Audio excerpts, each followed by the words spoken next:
Looking to stock up on high-quality Ayurvedic herbs? I've partnered with two of my trusted sources, Kerala Ayurveda and Gary and Son, to offer you 20% off their entire range of authentic products. From classical formulas to single herbs and seasonal must-haves, these are staples I use in my own practice. Use code Ojas Oasis for Kerala Ayurveda, Ojas Oasis 20 for Gary and Son. Links are in the show notes. Supporting your healing journey just got a little bit easier.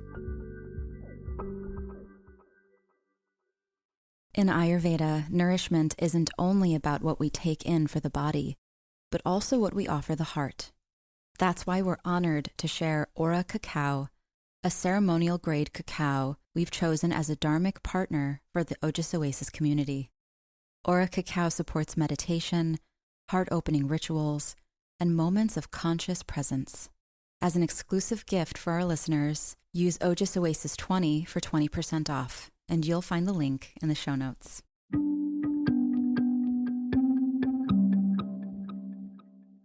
Welcome to Ojas Oasis, the podcast where ancient wisdom meets the modern being. I'm your host, Sasha Brashadsky, Ayurvedic doctor and guide on this journey into the heart of holistic wellness.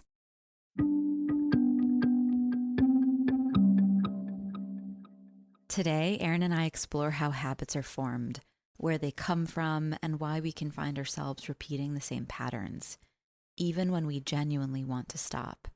We look at the roots of addiction, the various traumas we endure, and how they can keep our inner child frozen and stuck in a loop. We also discuss what happens when we shift from asking, "What am I lacking that keeps me stuck?" to "What resources do I already have, and how can I optimize them?"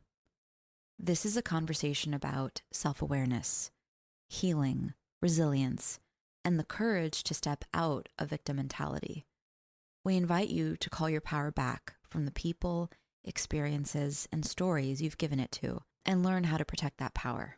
This episode is about reclaiming and recognizing that we may have far more capacity, wisdom, and strength within us than we think. Whether you are navigating change, letting go of an old version of yourself, or simply trying to take one small step forward at a time, reconnect with what's already within you and discover what's possible when you do. Let's get to our chat.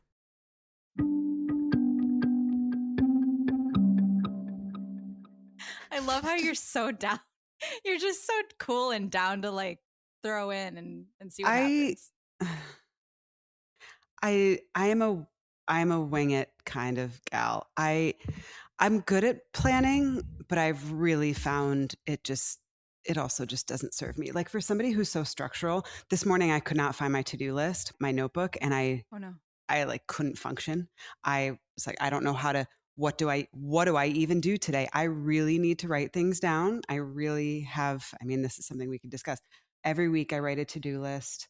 I make it nice. I tear it up and I rewrite it. If it doesn't look good, I have to have that, or I truly can't. Like if I don't have this pen like with me at all times, I'm like, I can't just Lost. I don't know. Totally lost in this world. Truly, I got a new piece of paper and I started writing down things. I'm like, this just feels like a temporary fix. I'm not going to be okay. And I found this thing and I could feel I found this notebook. I truly felt my nervous system. I'm like, I should think about that codependent relationship. Yeah.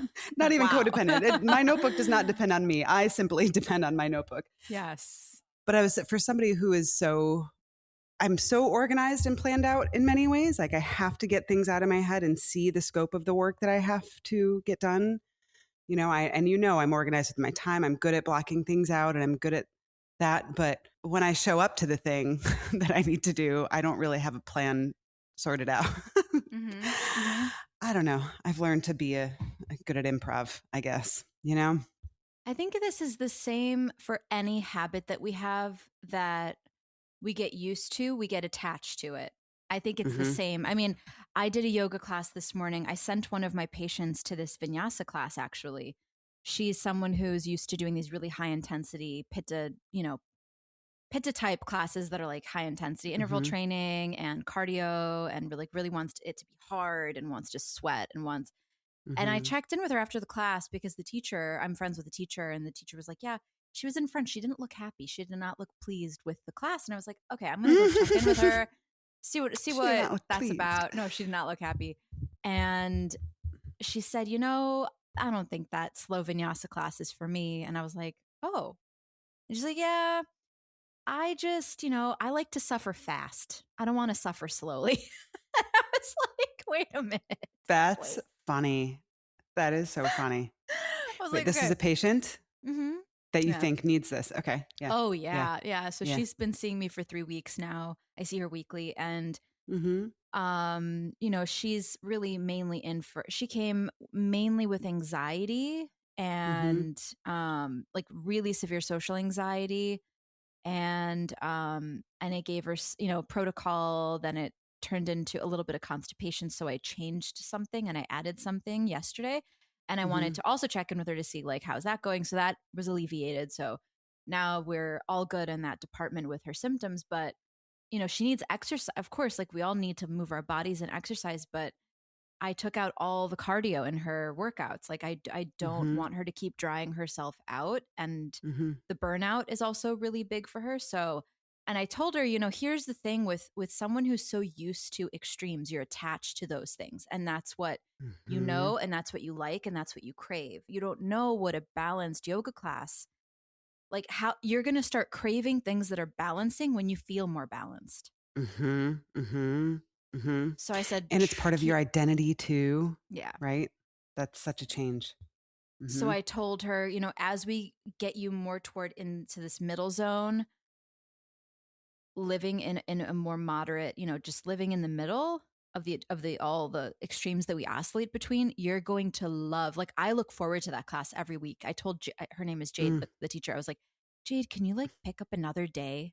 Can you teach more often? Because I love her classes. I'm looking for Mm-hmm. more like that aren't. It's a slow vinyasa class, Mm-hmm. or what is it? Yeah, Okay. yeah, it's slow vinyasa. And like last night, I went to a yin, which was just restorative, Mm-hmm. and that's nice too. But I'm really looking for more things in the middle. I just Mm-hmm. want something in the middle. Like we're moving, but we're not like pushing, but we're like Mm-hmm. holding. And yeah, it's requiring some definite presence, because we are, maybe every 3 breaths, we are Mm-hmm. changing postures. So you are out of your head, at least Mm-hmm. as much as you can be. So Mm-hmm. you do have to listen to cues and things, but you do have enough time to really like be in the posture, like Oh, that's the be hard in part for it. some people. You said it Hmm. requires presence. That part is It really does. hard for like pitta people, Hmm. where you're like, oh, I'm going to be bored, or like it's just Vata things people are too. moving so fast. Oh, yeah. Yes. Like there's a productivity that's needed. There's just like this, it's really, really difficult. I mean, it's such a common thing, the vata in the world right now for all of us, like to just sit in something. You're like, this feels like a weight. Yeah. Yeah. It's Yeah. hard. Yeah. So I'm in a place where I just want to like, I don't know, I'm in the enjoyment era, because I am in my Venus Mahadasha, which means that like Venus is the planet that's ruling my life for the next 20 years. And Venus is the planet of pleasure and beauty and love and luxury and art and Sounds nice. right. Yeah. Yeah. Yeah. I literally want to like, I want to luxuriate in even like making food, Mm, and like making my bed. All those things now just feel, wow, I get to take my time and make my bed pretty every day. Like I get to right. take my time and make medicinal food. I get to take my time and create content, which is really what the podcast is, creating content. It's Mm-hmm. educational. Hopefully it's somewhat entertaining too to watch, like listen to us banter sometimes and just wing Mm-hmm. episodes, like when we don't Mm-hmm. have a whole lot of like time to Mm-hmm. prepare for like Mm-hmm. maybe. But Mm-hmm.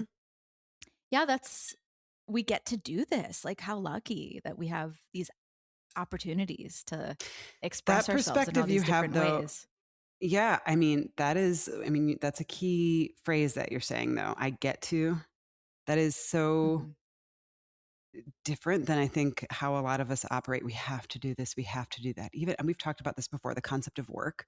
I really don't like when Yeah. people, I mean, I get it. For a lot of us, work is just something you do to get a paycheck, and you do it so that you can it's not super enjoyable or whatever. We all just need it to survive in a capitalist world. I get that. But um, I have really tried to instill in my kids, especially early on, like, we get to do something, hopefully you get to do something you love all day and you get something back in return that helps you Mhm. fuel yourself and the world around you, right? Like it's this exchange, right? But the get to do things, like, oh, I have to do this, oh, I have to get ready for school, or I have to do this. Well, we get to. Not everybody gets to. Not everybody, but that's a very different, that's a big shift, that Huge I get shift. to do this life mentality. That's a very half full glass and a very optimistic way of looking at the world. And it's not easy for everybody to have that mentality. But that's the power of consciousness. That is the Mm-hmm. power of consciousness. It will shape your entire reality. It will shape your enjoyment of certain things. Like having responsibilities, you get to be responsible. You get to respond. You are able Mm-hmm. to respond. You Mm-hmm. get that ability. Not everyone has the ability to respond. Mm-hmm. Not Mm-hmm. everyone gets that. We've Yeah. talked about this before. Like, the more you have, the more responsible you are. Like Mm-hmm. having a home. I have an apartment. Um, I would definitely. I would. I can infer. I've never owned my own house, but I know seeing how just like practically and logically and pragmatic. Like Mm-hmm. obviously, that's going to require just cleaning it, right? Like you need to tidy more rooms. You have more surface area, toys, right? Like I'm thinking of your house. I'm just like toys, food, clothes, a million things that can Mm-hmm. like that are in place when it's clean, and then you live in it and then everything's out of place, or like Mm-hmm. that's more time. You have more responsibilities. You're responsible for more rooms, Mm-hmm. more space, more objects in that space. And then you also have a family. So you're also responsible for the children, right? And then you got Mm-hmm. so like but you have more, and you get to Mm-hmm. be responsible for those things that you love. You love your home and you love your kids. So Mm-hmm. it's like, okay, then, I'm single, I have an apartment, I rent. I'm not responsible for certain things. Like I can just, put in a maintenance request and then they Right. come and fix the thing. Or Mm-hmm. like I can hire a cleaning service, and that's cool, like through the thing, but it's less space. So it's less, you know what I mean? Like Sure. Sure. it takes longer for my space to get dirty is what I'm trying Mm-hmm. to like. Mm-hmm. It's easier for me to maintain, and it's just me. So I'm just like grocery shopping for me. I'm just like, but again, the more you want in your life, you want to create more. Yes, it does require more energy to maintain more. Mm-hmm. There's that saying that's and maybe you can answer this this question with some humility and humor as you always do, but like, is it mo money mo problems? Because like you Oh, just truly. get more things that you're responsible. Like now what do Yeah. you do with all this stuff? Well, what I was thinking as you were saying all of this is, I try to think when I'm complaining in my head or I have to do this, whatever. I really, really try to think about the opposite thing, where I think about somebody who doesn't have that particular thing and how much they would kill for what I have. Because I, I would kill to be single sometimes. I would kill to be free as a bird sometimes. Like, do you know how much I would die to have an apartment that I rent sometimes? And how much you probably would die to have a family sometimes? Like, I just try to think about, okay, before you complain, who would you complain to? Who would you say this to? Consider that there are people out there that want what you have. Yeah. And what helps frame that for me, or what trigger that process, is having people in my life that are different from me. Having a Yeah. diversity of friends in your community. And I'm not just talking about family or homes or singleness or whatever, that sort of thing, but just having people with different circumstances in your life really helps you think about, before you open your mouth and complain, is there somebody that would really love for what you had, that would say, God, you're so lucky to have this. I say Mhm. that so much to my friend. And so it goes back so much. Life always goes back to me, for me, to like, having community, having people that are in your life that are different from you, that you can learn from, that have different circumstances from you, so that if you're just surrounded by people that are like you, you're all just bitching about the same thing. And like, it really helps you consider what you have when you have a contrast. And I have been in a life, I've experienced nothingness in my life. I have experienced times of having no money, so much debt, so much loneliness, being so sad. Didn't remember the last time I hugged or kissed somebody. Couldn't remember, real desperation in life and real despair, moving to New York and being like totally broken, sad, and lonely, all of that. So I myself have had some life experiences too, and I've experienced that spectrum myself. Not everybody has. Mm-hmm. So I often think to myself as well, not just other people that would be jealous of what I have or would make me think twice about my complaints, but different versions of Erin have experienced many different things, right? Where you're like, oh, really? You're going to be upset about this and that? A 25-year-old Erin would kill for this right now. So careful. True. And it's not that we can't complain about stuff. Like, sometimes having responsibility sucks. Sometimes it's totally fair to complain and to say, I have to do this. Like, it's not every day, I'm sure not every day you're like, I get to do this mundane task or that. Like, I'm not like, yay, I get to wash the dishes for 9 other people, whatever. But it certainly helps to have had a spectrum of experiences in my own life. Yes. And people with different perspective around me as well. So it goes back to that. That helps me keep that in check. But it is hard. Yep. It's really hard. Yeah. Anyway, we just get used to what we get used to. Mm-hmm. We can find ease or challenge in every single circumstance.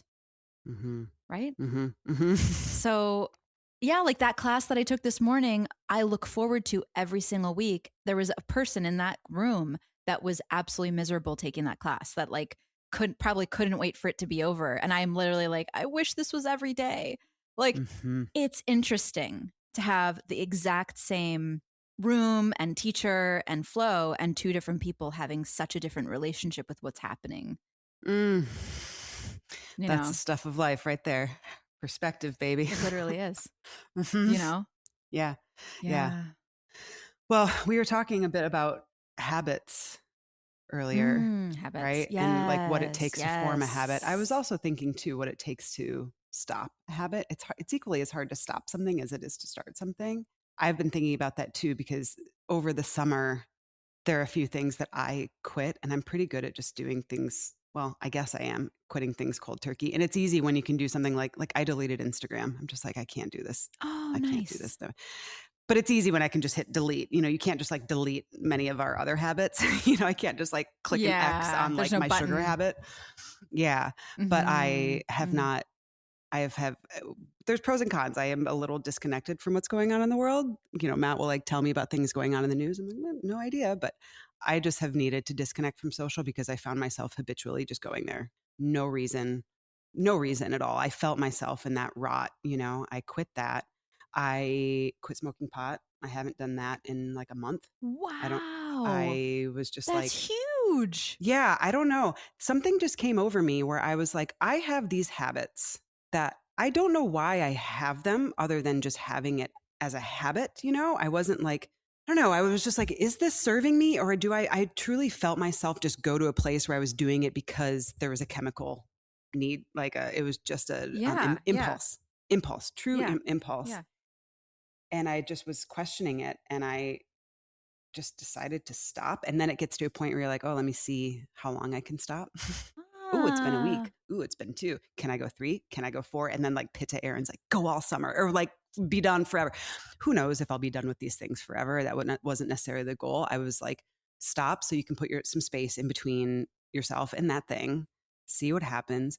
I have felt so much clearer, I will say, just more in control, right? To just be in control of your choices than having like this need to pick up your phone. Or like when I would put the kids down for bed, it was like, okay, let's roll a joint and relax. And I found myself almost, I could tell when it's so Pavlovian. I'd be putting the kids down for bed and could feel myself be like, man, I can just I'm ready, ready for the, some people do it with wine. Some people do it with whatever. There's all sorts of things that you Sex. could insert there. Yep. Yeah. There's Mm-hmm. whatever things that make them feel good just to, Mm-hmm. I was noticing my brain do these things. And I just felt so, I felt, lack of control there. I was doing it just because my brain was like, well, okay, you put some space between you and your thoughts and you're like, okay, I don't need this. And now I truly just, I don't. And I've noticed then Cool. now I don't also, it's changed how I eat because I don't have the need to late night snack anymore, which was totally driven by that Wow. thing, which I didn't, I, I was like, I don't get the munchies. I don't, that's a separate thing. I have a sugar habit because, I have late night chocolate because I just have nope, totally related. I don't crave that anymore. What a crazy domino effect it's had. But I don't know what that it's hard for me to say what that motivation really was because it's I don't know. Like it can be very, very hard to quit habits, especially when there's a chemical addiction and when there is a chemical Mm-hmm. dependency, especially with Mm-hmm. substances involved, alcohol, drugs, whatever And I and I mean, wouldn't all of it. I wouldn't really quickly insert trauma too. Mhm. People apparently I'm a trauma specialist. I didn't know that until about a week ago when I started taking an inventory about the most common things that people come to me with because Mhm. I'm going to be building a course on Kajabi soon, an Ayurveda course, and it was helping me, the AI like thing was like what's your most common, complaint that people come to you with, like. And I was Mhm. thinking, well, yeah, like there's anxiety. Yeah, sure. There's insomnia. Yeah. Like those are symptoms. But the core issue is trauma. And you'd be freaking shocked at what people have been through. The people that look Mhm. so incredibly together and functional. And I'm talking horrific shit. Mhm. Horrific. Like Mhm. I literally sometimes at night, like I really do my best to have my not absorb the stuff and my Yeah. energetic, like I have the sage, I have my Palo Santo, I shower, I think water is really good for me to like clean off anything. So I'm not absorbing Yeah. people's stuff, but like sometimes I literally just have to like cry because I can't cry during the sessions. Right. I have to be the You container can't. so I they know. can cry, Mhm. but I Mhm. want to fucking cry for them Yeah. so bad. And Yeah. sometimes I just let it rip at night and I'm in bed and I'm just like thinking about the things that I listen to. And I That think you've about the held on little to. kids. Mhm. Yeah, I just think about them as little kids and I'm just like, what the fuck? Like, Mhm. Mhm. like that's what's actually at the root of why people are abusive to one another. That's why we do everything. They're repeating. Yeah, like people are repeating what they had and Mhm. what they know and people are carrying around massive amounts of shame Yep. and so they're using things like marijuana and alcohol to dissociate and to Yes. numb and distract themselves from that said shame or that guilt or that Mhm. pain that Mhm. is just living Mhm. deep in their nervous system. Mhm. And so you know I think like yeah, when we look at habits that are what is the habit serving, because Mhm. usually we're attached to a habit that is serving a purpose, like there is Yeah. utility to the things that we do. It's not just like vice. It's not as simple as having a vice because it's pleasurable. There's Mhm. something deeper there because you can have pleasure in things that are good for you too. Hey y'all, Sasha here for a quick pause. One of the biggest misconceptions about Ayurveda is that there are universal answers. There aren't. The core principles are universal, yet two people can struggle with the exact same symptom and need completely different recommendations based on their constitution, lifestyle, and current state of balance. That's why personalized guidance can be so valuable. If you've been enjoying the podcast and want support applying these teachings to your own life, I offer a 30-minute Ayurvedic strategy session where we can explore your unique situation and discuss what working together might look like. You'll find the booking link in the show notes. Now, let's get back to the episode. Yep. Yep. Yep. So, One thing I was thinking too was for me, I was talking to my therapist about this. Some of my little habits that were like sneaky little habits, me sneaking chocolate or me like, I don't know, some of these little things for me was like me claiming my independence in some way. I live with husband and two kids. I'm rarely alone. I don't have much independence. And generally, I don't have that much independence in my life as is anymore, just being part of a family. I don't have a full-time job right now. So financially, I have dependence on my husband right now, which does not sit well with me. But things like that I found myself, it sounds stupid to think that you can relate like me sneaking chocolate to me like reclaiming my independence, but having secrets, that's a thing that's mine and mine only. Nobody knows that I'm doing this. This is my own thing. This is, my kids don't know about it. My husband doesn't know about it. This is my secret. This is me and my little world by Your inner myself. world. Yeah. Yeah. Nobody knows but me. And that is mine. And it's that was something that I found truly. Again, might sound silly, but that it was like I would get tiny little pockets of that. And how did that make you feel? How did that make you feel to have that? In the moment, it felt good. Of course, it's like the short-term thing where you're like, this is okay. You and me, Erin, we did this little thing and nobody knows that for 5 minutes I snuck off and did this. And the sneakiness felt satisfying, but then, then there's the aftermath. And when I started to realize that, I'm like, that's some straight up addict shit where you are hiding things from your family. It takes a while to look at it and think, wow, oh, you sneaking off and doing stuff by yourself and not telling everybody. And again, it's not like I'm shooting up somewhere, but it's like, right. There's a spectrum. Yes. Yeah. A chocolate. Or like a drag of a joint, during the day or something or whatever. It was, but it was me. I just noticed, and especially, listen, my dad no longer drinks, but he used to be an alcoholic. The thing, yeah, he hasn't drank in, I don't know, almost 2 years at this point. That's incredible. Yeah, he just stopped. Congratulations to him. That's huge. Yeah, huge. But I found myself, my dad would go off and drink in the garage by himself, and we'd be like, Dad, just have beer with us. Like, well, just why not? Like, my mom's like, I'll drink a beer with you. Or, we tried to like normalize it, but it was his own thing and he would go off and do it on his own. And I found myself like, oh, I'm doing some gym type stuff here. Jim's my dad's name, and then I'm realize, oh, well, not so surprising that as a daughter of an addict that I might have some of that in my genes too. You're not immune from your genetics, your DNA. Yeah, it's in you. You might have a little bit of that too, girl. So when I started to also put that together, that I had behavior that I had noticed in my dad and that we had talked about, I was like, oh, okay, we called my dad that, but I'm different, even though it's, again, very different in the fact that, like you said, there's a spectrum. But still, I found that to be a little unsettling. And I didn't know why I kept putting myself in that position over and over when I knew it wasn't good for my health. It's one of those things we've talked about. I forget what the Sanskrit term is, where something isn't good for you, but you do it anyway. What's that called when it's like against your... Prajna Parada. Yeah. Prajna Parada. It's assault on your intellect. Yes. Intellectual blasphemy. Crimes against intellect. That's the word. Yeah. It was, and I knew that, like, this isn't good for you. You're doing it anyway because you're trying to claim something for yourself.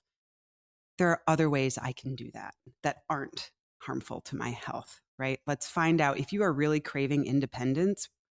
First of all, just start talking about that with the people around you. Maybe I just need some space. Maybe I need to, I don't know, if I had a career again that made me feel independent and powerful, that would make me not have to find it in these other little ways that aren't healthy or productive in that way. So I don't know. I consider it a privilege that I had the mental, I don't know if it was a revelation you want to call it, or just like the space. I was able to put that space between me and my thoughts and my awareness habits. Yeah. That awareness. Yeah. I think it's a privilege for me to have that.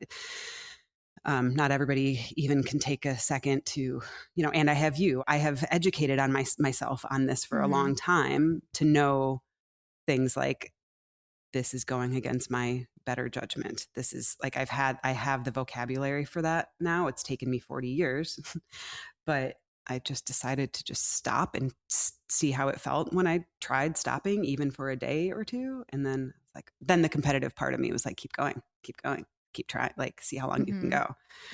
Anyway, I know this is kind of a tangent, but I just, the habit quitting stuff is equally as hard as habit forming. And that's the next thing is, what do I fill this space with instead to satisfy the thing that I've been looking for? But it's really, really difficult to stop something that you're, even just your friend or your patient that really needs quote, the high intensity workout, right? You're addicted to this type of exercise. You're addicted to this lifestyle. There's an ego association with that too. I've always, even just simple, I have to have chocolate at night. That's who I am. Haha. Erin loves chocolate. I'm using this as such a easy example. But there's ego association with that too. And there's ego death when you're like, I am no longer somebody that needs this or that. I don't smoke pot anymore. I don't do this. Like, there is attachment to one's identity that you have to be willing to let go and take on a new identity. And that detachment is difficult. You have to sacrifice it to the fire of transformation. I was going to say, let it burn. Let it burn. Yeah. Yeah. And it will hurt. It will hurt. That's also okay. At first. At first, right. Exactly. It's like we treat pain like some kind of dark entity when most of our growth happens through the experience of pain. Pain can be, like letting go. I remember when I had to let go of my running. That was 10 years of, I'm a runner. That's who I am. I'm a marathon Your runner. Instagram handle was Marathon Girl. It was. I used to put, like, what an identity. Oh, yeah. Like, I was so enmeshed in that world. Like, I would read the books. I would travel around the country. Even I went to Canada once to run a race. I went to Hawaii once to run a half marathon. Like, I would travel to run. I was like, like Erin, our other friend Erin, she did the same thing. She would like travel to Africa for a marathon. Like, girl is like wild. it was a thing. It's a real thing. And like the people that are in that world are just so intense, and you feel like you're finally with your tribe, and then you start not feeling good, like really not feeling good.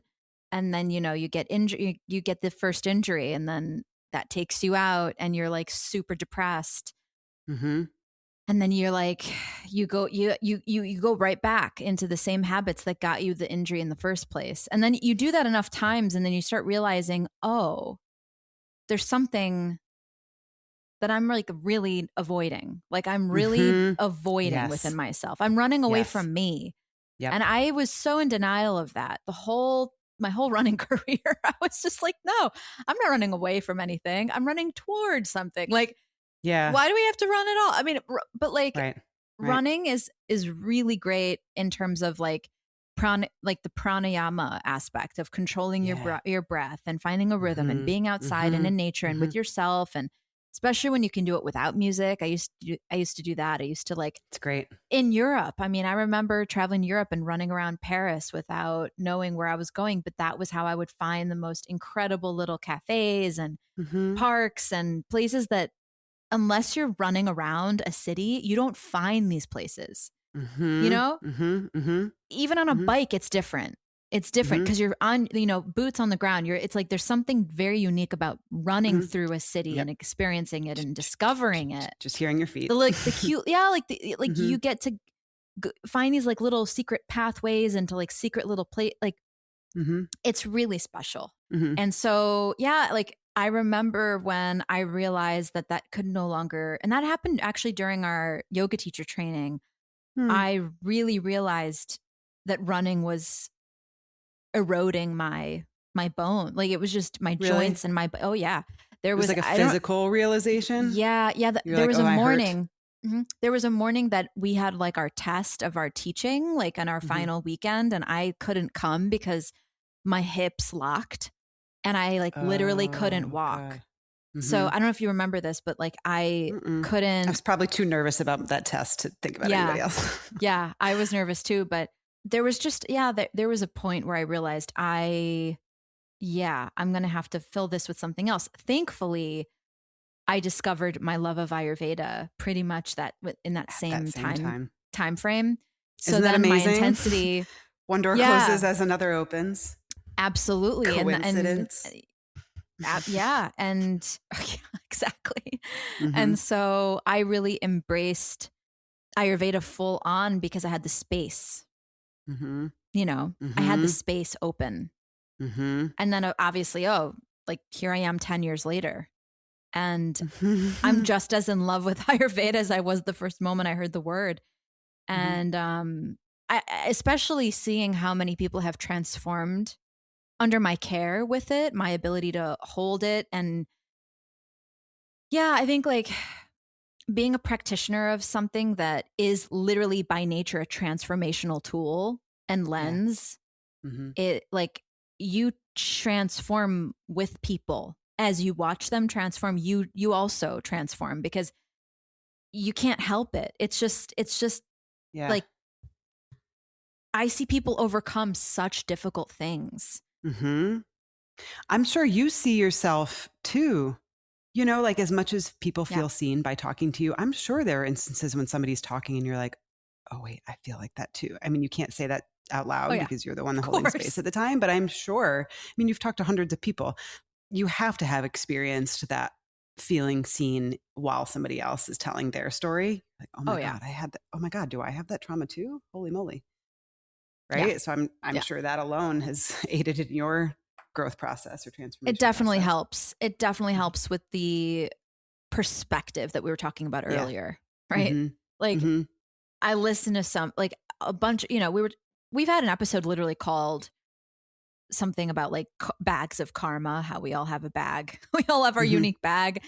Everyone Mm-hmm. trust me. Like trust me. People you would never ever expect have a bag of like horrors in there. Like it's just Mm-hmm. crazy how good at hiding it we are. We're just Or really good at unaware of hiding it. it. Yeah. Exactly. Hiding it Yes. from ourselves in some instances. Exactly. Yes. Like, Yes. Me being like, oh, my dad was an addict, but no way am I. right, Like, right. come on.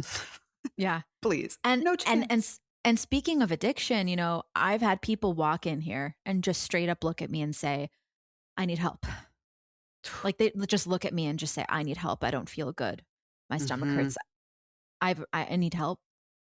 And I know it like and I just say, "Okay, please, you're in the right place. Sit. Just sit down." I close the door. And everyone is unique. You don't know, like sometimes that could mean someone is on the verge of jumping off a bridge, which in Mm-hmm. that case someone was very, very close to that in that place. In Mm-hmm. that place. So you can imagine like, and again, because I'm realizing that the divine is sending me people with trauma. I was Mm-hmm. talking about this yesterday with someone about Ayurvedic practitioners. It takes lifetimes to get into a lineage this deeply. Like it's not random. It's not just something Mm-hmm. that you just in one lifetime find. And then there's a reason why this has resonated with me so deeply and why I'm able to do it with ease in a certain sense because I've been Mm-hmm. doing it for lifetimes. It's not my first time doing it. So, Mm-hmm. and every practitioner has a specialty or like a niche, and it's not even something most of the time they don't even like try. I know some practitioners who just get a lot of patients with autoimmune disease for some Mm-hmm. reason. It's like I don't know what it is, but everyone I have either has like Lyme's disease or some other autoimmune. And then I know other practitioners who just keep getting cancer patients over and Mm-hmm. over and over. Like they don't know why. For me, I'm looking at my roster. It's like trauma, trauma, trauma, trauma, trauma, childhood Mm-hmm. abuse, childhood sexual trauma, just Mm-hmm. trauma. Like, yeah, awful, awful. Like it requires someone with, I don't know, like it's yeah, Whatever I you've mean, got. whatever I've got, I'm just like trying to hold it together listening. Mm-hmm. But yeah, so now that I can sit pretty, I mean, I've heard things you just, and who am I like, that's why like doctors need doctors, therapists need therapists, Totally. healers need healers, because I am Mm-hmm. like, I have no one to go home to and tell like I need to talk to someone about what I just heard. Like it's horrific. I have no one to process. I'm so happy. Like it's my job to help other people process, but then I still need to process what I'm helping them process because I need to digest. Oh my God. Like I think about these things sometimes in the shower. I'm like, and it's not forever. It's not like always living within me indefinitely, but in the same day or like the next day or maybe like that week, because I'm constantly getting new patients and new cases. But for like, there's a solid window of time where I'm just like, how do I like live in a world where that happens? Like, how do I like reconcile that humanity is capable of that? I just can't accept it. I have a very tough time understanding that level of pathology, like psychopathy, where you can harm a child. I really can't. I just can't. I like can't do it. You know. I know. It's hard. Even it's like really we hard. read to our kids at night, and we've been reading we went through all the Roald Dahl books. There's like 16 chapter books or something read throughout the year, but he is not a good person, but he's a good writer.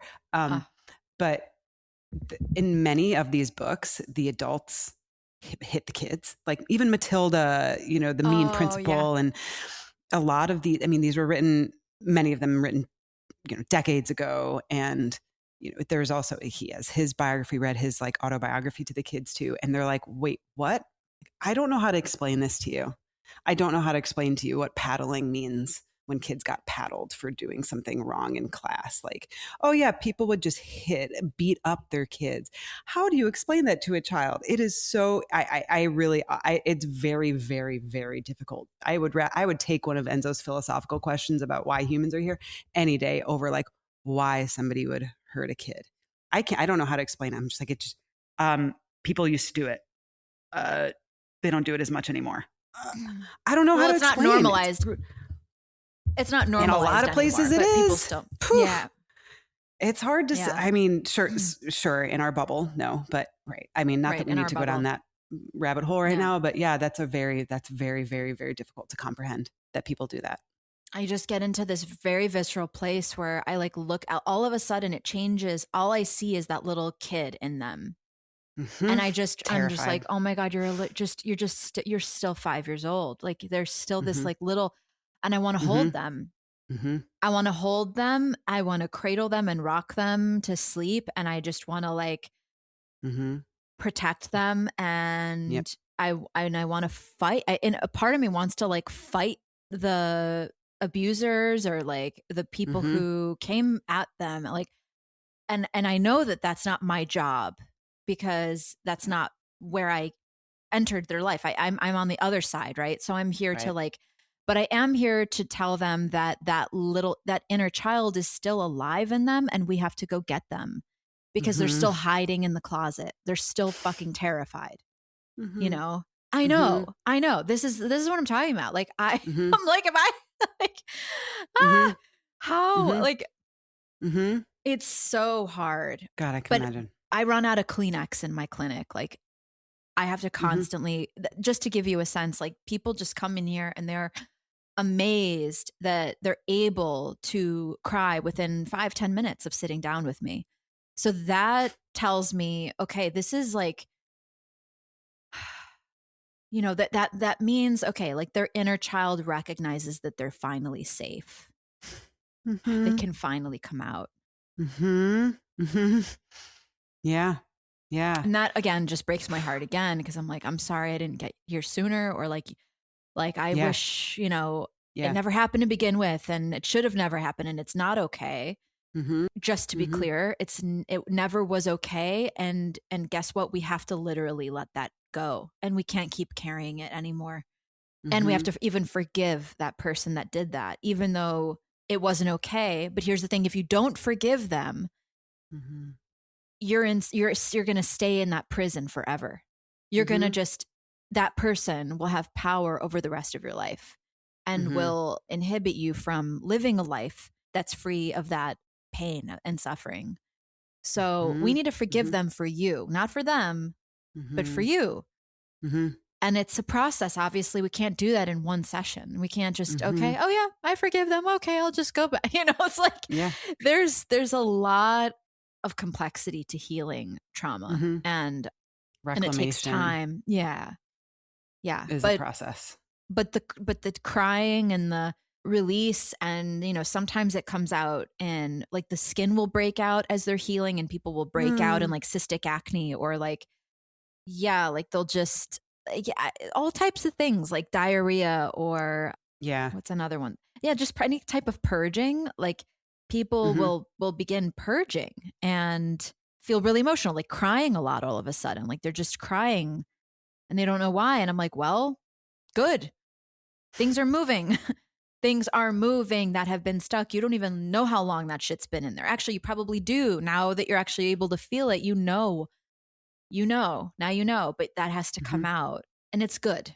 And it's Mm-hmm. good. And people need to understand that that's normal, but it's painful. And it's much, much less painful when you just have a compassionate witness through the process. When someone's like, no, you're not dying. This is normal. Yes, this is okay. Yeah. It's temporary. Like, no, Yes. this will not last forever, but you Yes. do have to be brave enough to like be with it all. Yeah. Yeah. I mean, I feel like I bring up my kids all the time, but I do say I find myself saying that to them when they're sick or when something is painful. First of all, trust your body. It's healing. Healing Mm-hmm. hurts sometimes. It's because your body's fighting the thing that it doesn't want anymore. Mm-hmm. Even things like a mosquito bite. Oh, it like your body's responding to the thing that wasn't supposed to be in there. It's having an allergic response to it because your body is fighting it. It's doing exactly what it's supposed to. Trust the process, first of all. Don't be like mad at your body that it's responding, right? Like you being sick, okay, this fever means your body is fighting. Like this is exactly what it's supposed to do. Trust it. And it will be done soon. Mm-hmm. Like it will be over. This is not going to last forever. I'm here for you while it's happening. I know it hurts. Trust that it's hurting for a reason. This is like your body doing exactly what it's supposed to do. Mm-hmm. Mm-hmm. That trusting yourself in that process is hard when you're like, but it hurts. Like, why does it hurt to go through this? It feels like a betrayal. And like, no, it's exactly what it's supposed to be doing, Mm-hmm. actually. Mm-hmm. But yeah, easier said than done when you're the one going through it. Yeah, and also when you've been living with coping mechanisms for decades, to go back to like habit breaking, what formed the habit. So it's just important to understand the Right. root cause of, God, let's always. go to the root. I mean, like you Mhm. can't just stop eating the chocolate, like Mhm. if you don't know Mhm. why you were eating the chocolate. Mhm. Because Mhm. okay, you'll stop eating the chocolate, but you're going to be thinking about the chocolate and Mhm. feeling like you're depriving yourself. And then Mhm. just pick up something else, like, Mhm. I don't know, gummy bears. I don't know. It'll be Mhm. something else. Something else. Yeah. So Yeah. it just relocates, right? Like Yes. that same Oh, thing I know. needs to, yeah. Yeah, I know plenty of, well, not plenty, but I know several like recovering alcoholics who then became addicted to exercise, or like it just can move around from Mm-hmm. place to place. If you, I, I mean, ideally it goes into a gets healthier and healthier or Yeah. less harmful, I should say, over time. But yeah, and that's the thing. Like I said earlier, though, like the ability to, like, what does it take to recognize, to get to the root cause? That is really hard to have the headspace, to have the tools to get there, to do that analysis. Like I have learned over time to have awareness, period, consciousness, to be able to put space between myself and my thoughts. I have a therapist, I have friends, I have partners. Like there are people that I can talk to. All of that, those are all resources, those are all tools that I have. It is really tough if you aren't in a position where you have, what if you don't have anybody to talk to? What if you are told, what if you're a single parent without any space for yourself? You are constantly pulled in a million directions. You haven't been taught any of this. It can be really hard to get over that. So you even have the capacity to sit there and think about what is causing this, Yeah. like Yep. I say that I use the word privilege because I the fact that I am resourced enough with friends, even, or just some space in my life where I can reflect, and that I've been taught how to think, Mm-hmm. or like stop and notice my thoughts. Like that's, I could afford a yoga training. I can afford a therapist. I mean, and I'm not just like talking about money here, but these are Access. all Talking access. about Exactly. access. It's access. Mm-hmm. Yeah. Yeah. I'm gonna say something about this that just is coming through me that I'm gonna say it without self judgment, Mm-hmm. and also aware that it can be taken in so many different ways according to who's listening and where they're at. Mm-hmm. But I say it with love and compassion that we cannot entertain any kind of victim mentality, no matter what, no matter what, because there will always be an excuse. And we can use our challenges as crutches, or we Mm-hmm. can use our challenges as motivation. Mm-hmm. Again, it comes back to perspective. Okay, you have obstacles. Okay, this is your homework to overcome Mm-hmm. in this lifetime. It's not an excuse to do nothing and to stay stuck. It's not. And even the word privilege in the Vedic lens, we would say you're blessed. Why are you Mm-hmm. blessed? You did things to earn those blessings, Mm-hmm. past life stuff and current Yep. life stuff. Yep. You Mm-hmm. did do hard things. You did move to a new city. You put Mm-hmm. yourself in a situation that was really hard. You didn't Mm-hmm. get everything handed to you just on a silver spoon. Mm-hmm. You worked.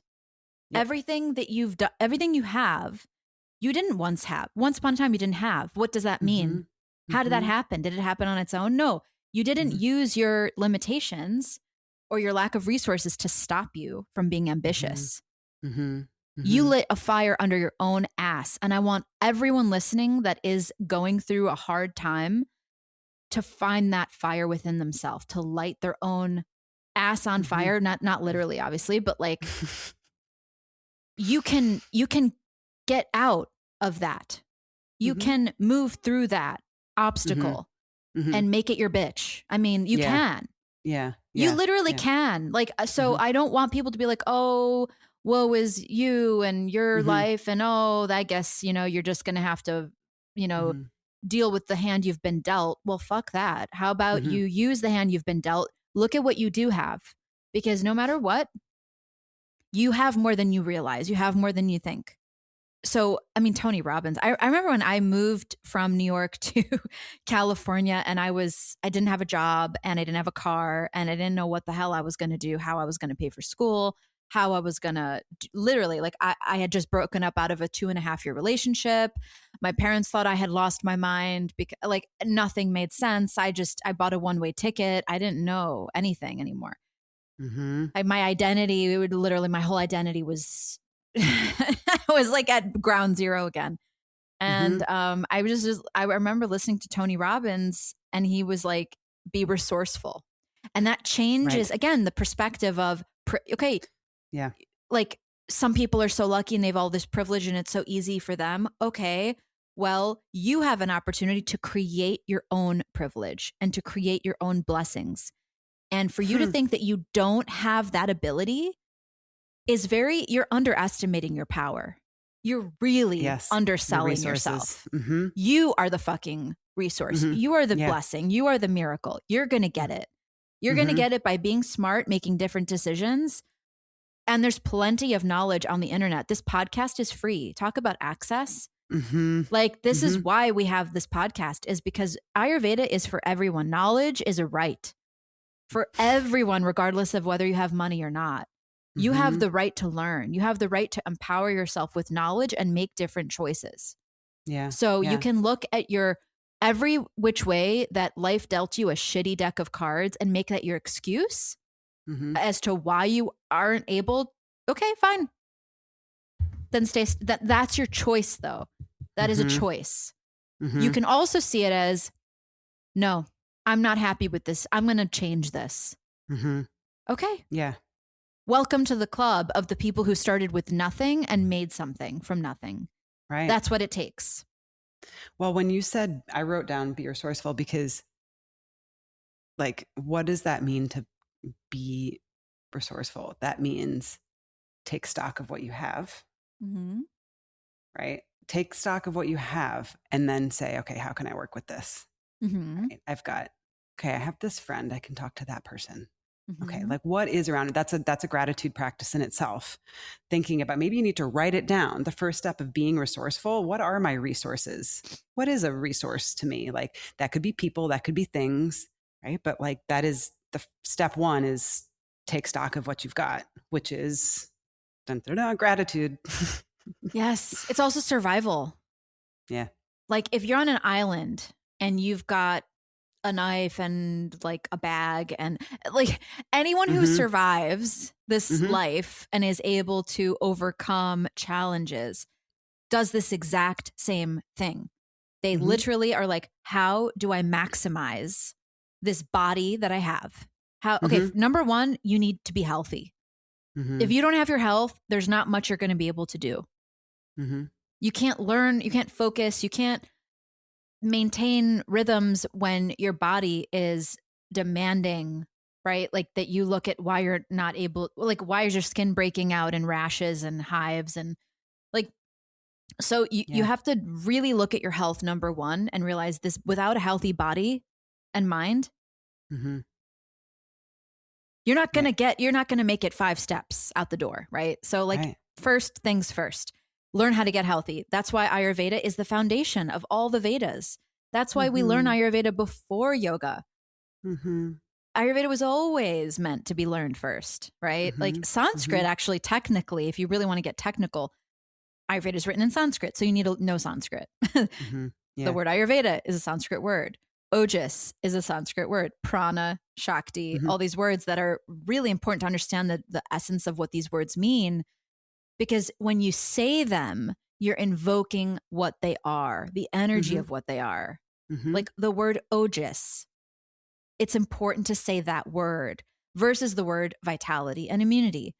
Those Right. don't create the vibration of the energetic of what Ojas is, which is like Mm-hmm.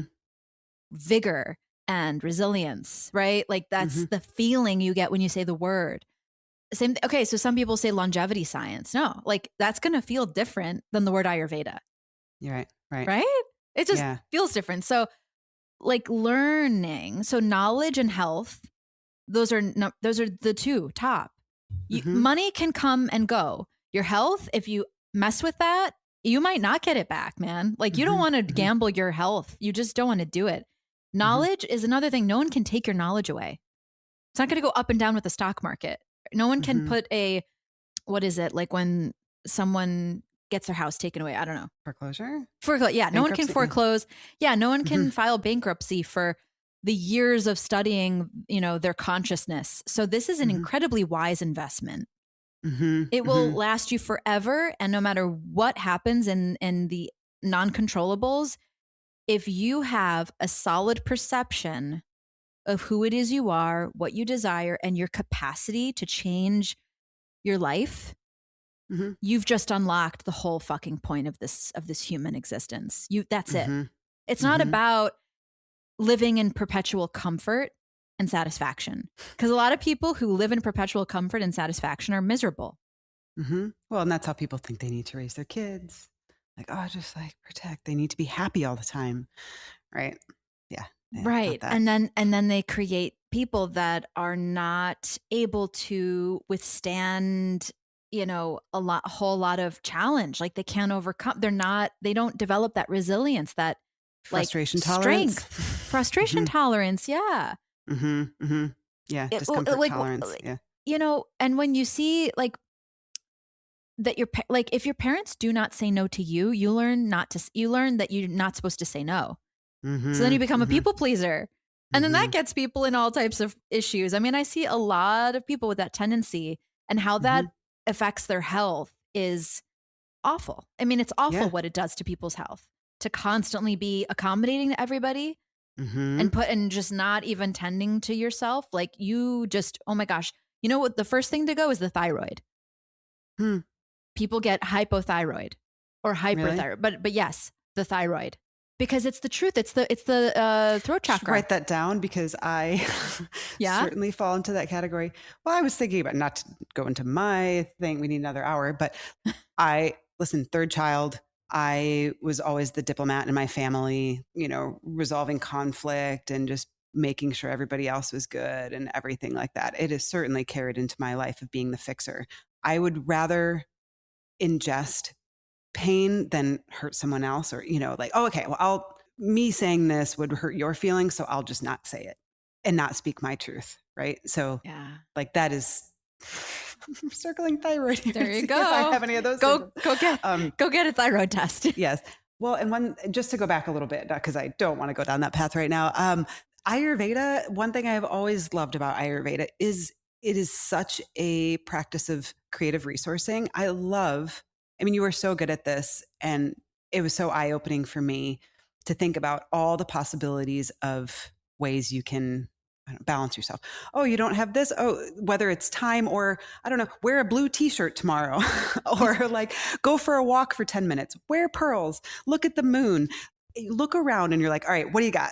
Like, you are a master at being like, all right, what are the things that are around you? Do you have, whether that's time or things? Okay, you don't have 10 minutes here, but do you have it there? Do you don't have it there? Okay, do you have it there? Okay, great. Do you have anything around you that is, I'm making it up, oily or silver or this, or, name the thing. And you're like, oh, who knew that, you think that, oh, in order to overcome this thing, it has to look like this. But I say you, but Ayurveda is a masterclass in taking every tiny little resource you've got and seeing how you can utilize that in your healing. And it's so creative. And I will always remember the time that you told me to write a letter and burn it, right? You don't necessarily have to have a conversation with that person. There's this thing that's just dwelling in you, and you're like, oh, this is the only way we're going to get through it, is if we have a talk about it. I'm like, well, maybe you just do it yourself and then you burn it, or you do, right? There are other ways. There's so many ways to solve a problem.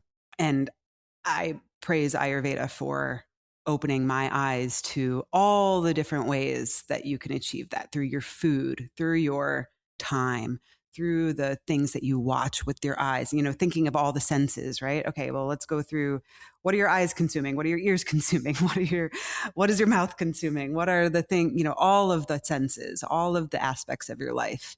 What are the resources? What are the things that you're surrounding yourself with that you can manipulate just the tiniest bit, right? So it's not just this one path. We often can think that a solution is, we have an idea of what the solution is, and it just seems so attainable sometimes that you're like, okay, well, you can grasp it from all these different little areas, and then it'll build up over time, and then maybe we can do that other thing, right? So I praise Ayurveda for that. Just resources, right? Again, taking stock of what you've got. You're like, all right, Erin, do you have ghee? Okay. Do you have number one is do you ghee. have ghee? If you don't have ghee, I don't know what to tell you. You're going to have to go get some. Yes, that is often step one. But, start with ghee. Yeah. But anyway, I just had to mention that because we're talking about resources here. And I just feel like Ayurveda has taught me so much about what resources are. They take many forms, right? Time, people, objects, sunlight, moonlight, all these different, anything that has any of the elements, right? Anything that is made up of the elements, they can all be accessed in order to achieve what it is that you're trying to do. And I don't think we've spent a whole lot of time talking about money as a form of resource access, what it means to feel abundance. But of course, money is important. But what's even more important? The right use of money. Proper use of money. Just like we talk about time management. How are we using our time? How are we using our energy? How are we using our money? What is money for? What was money always? Money assigns value to something. When we put a price on something, we're saying this is, whether it's $1 or whether it's $50 or $1,000, we're like, oh, wow. Okay. Well, that pair of shoes must be really well made if someone's willing to spend. So we have to kind of, I think as a society, start looking at what are we valuing? What are we willing to spend? We spend a lot of money on cars. and shoes and bags and like Yep. vacations and I don't know, even like cosmetic surgery and da da da. And I'm not here to judge anyone on how they spend what they consider worth that locust of, I don't know, like value. But what I will say is it's worth revisiting what we value and what we will spend on, because people that think, oh, I can't afford Ayurveda, I can't afford to see an Ayurvedic doctor, or I mean, think about how much you're spending on health insurance. Truly, I looked at. I've been looking at because it's a lot. It's a lot, man. It's like crazy. So, and that's just to see a doctor that for like 5-10 minutes, who's just going to send you to go get an MRI, who's just, and then give you and write a script to go to CVS. That's what you're spending your like money on, your health insurance to get that. So again, and I'm not here to, again, like I'm really not here to tell people how to make their choices, but it's worth looking at these choices that we're making and saying like, do I want to learn how to look at things from a more holistic perspective and prevent disease? And what is that worth? Being able to do that, like having a life that feels in harmony and in alignment. So, and it's just important that we don't make alternative medicine, holistic medicine into a conversation about, well, it must be nice that you have access to those things. Because the truth is everyone has access to them, but are you going to have to rebudget your life and spend less in that category and spend more? I'm going to want you to spend more money on your food, right? Than on your entertainment. So I'm going to want you to like probably like unsubscribe from a lot of the other stuff that you're spending and reallocate your resources, because we're talking about resources here. Reallocation of resources to your food. And are you seeing a healer? Like you need to prioritize your health and learn how to take care of your body and mind. And you can do it. You have enough money to do it. Don't make money a reason why you can or can't. The access is in, like you hold the key, but you have to start realizing you haven't budgeted for this yet in your life. You haven't like looked at your whole spreadsheet of where all your resources are going. But there's a way. If you prioritize it and you put it at the top and you realize, wow, without this, I'm not going to really be able to get much further. Yeah. You can do it. So the resources thing is really important. Being resourceful with money is really important when you're living on a budget, a tight budget. You have to like push things around. You have to get really, really creative. If you have to drive Uber or something, or like pick up you can do it and it's worth it, but you have to really fucking believe it's worth it. And then you'll find a way. That's the hard part. Like knowing, like believing it's worth it though, that is the hard part that I imagine also. I mean, this is what you're spending so much of your time trying to do, is the belief that there will be a net gain, that there will be a net positive in your investment. Like, what is that return on your investment? Like, oh, well, health and happiness. Because some of these things are hard to measure for many, right? Like, oh, if you shift $200 from here into Ayurveda, what is the return on that going to be? It's hard for people to measure that and believe because it's immaterial. It's not an object. It's not like when we were kids and we raked lawns or mowed lawns or washed cars. Right. Or did chores, and we had a piggy bank and we saved up to maybe get a new video game, right? Like we were so that we could get the video game. Like that was all we wanted. Transaction, or like such an easy, yeah. Go get a Slurpee. Go get a Slurpee from the 7-Eleven. I mean, I remember like Blockbuster. Like that's literally everything. That was like my whole world. Like, remember Blockbuster? So, I sure do. I sure do. Those were the days. Yeah. When it's not like a tangible when it's not reward tangible. right Which, away, at least. right. Yeah. But Yeah. that requires awareness that the most valuable things in life are not material, which is the opposite of capitalism. Right? It's like a totally different way. I know. Mm-hmm. But is it though? Because actually we're still, healing is still for profit, right? Mm-hmm. Our Western medical model is all for profit. I mean, pharma, all profit. That's probably like the biggest contributor to our GDP. Mm-hmm. Don't you think? Is pharma? Whether that's good or bad, like our country makes a lot of money off of our healthcare system. So, Sure does. But I would say arguably though, I would argue, wow, it is pouring rain. This weather is crazy right now. That investment in your health, there's no reason it couldn't also result in more money for you. Oh, of like course. Being a healthier, happier person, I imagine would allow you to do more work, better work, more lucrative, quote, work. I would argue that could absolutely result in just straight up more money for you.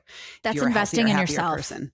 Yeah. That's investing in yourself and realizing you are your biggest asset. Wealth is all about investing in assets that make money for you so that you don't have to work for the rest of your life and exchange your time for money, right? You have to invest in assets. And the moment you realize that you are your greatest asset, that's why education is another for-profit thing we've got here. College, holy moly, right? Like how much of the country's in debt from student loans. Yeah. So it all just, it all just keeps coming back to, you got this. Like, I'm here to encourage people out of the disempowered state that's keeping them stuck. Because the more you feed that, and we've all got that in our head. We all have the self-doubt demon in our head. All of us have it. Every time we're about to, we face another obstacle or self-limiting belief, that's another voice in our head that's saying, oh, okay, well, I don't know. You got this far, but I don't know if you can go even further. I don't know if you can like hold, I don't know if you have the capacity to even push more. And it's like, the point isn't more, because if your formula for happiness is always more, you'll never be happy. Yeah. Happiness will always be out of reach when you need more. So what it actually is about though, is your capacity to enjoy. Your capacity to be responsible, to create more, to actualize yourself more, to awaken more, to deepen more, to connect more deeply. That's different than material objects, because there are people that have everything money could buy. They're not able to enjoy it. They don't have the capacity to feel any of it. And it will be a never ending to their grave. It will be a never ending chase for more Hermes scarves or more like, filler. Like, what are you really filling though? You're filling this void, but that's a void that isn't fillable with external. It's only it's an internal game, which is again why all roads point back to you investing in you. Yeah. You mentioned disempowerment. I also, in this last week, I polished off the book Untamed by Glennon Doyle. God, I love her. She's fucking amazing. But she has this podcast, We Can Do Hard Things. But that phrase, we can do hard things, I mean, that was her mantra for so long. That's why she built a whole, like, whatever, empire around it, basically. But that phrase, I feel like, has become something that I really like using. I really like saying it. We can do hard things. It's very different. I mean, and I've been saying it to my kids too, anytime they're struggling with something like, oh, it's so hard. It's very different than saying you can do it. You can do hard things. The we is so different because we're all not alone. We've got this together. Yeah, the collective. Okay, we've got you. Who knows what we even means? That even if you are alone, like feeling like you're not alone is a game changer, right? Like, okay, like, oh, I can do it almost puts pressure on you, or like, you can do it. You've got this. We can do it. We can do hard things. We can. We can't. Yes, we can. We all, as humans, can do hard things. They can be scary at first, but we can do them. And then life opens up. And then it's not hard anymore. I've been repeating it. And then it's not hard anymore. Yes. You've just proven to yourself. Yeah, it goes back to that victim mentality that you said, like, we cannot entertain. I also wrote that down. We cannot entertain victim mentality. I tell you, I need this pen and notebook. But it's so true, that feeling like, oh, I can't, there's no way I can possibly tackle this hard thing in front of me. Yes, you can. We can, right? There are people that can help. There are, even if there's just a feeling of maybe it's just you and God, we can do it together. Yes. Right? Whatever God is to you, right? Like maybe that's your only we you've got. That's enough though. That's all you need actually is God. God's all you need.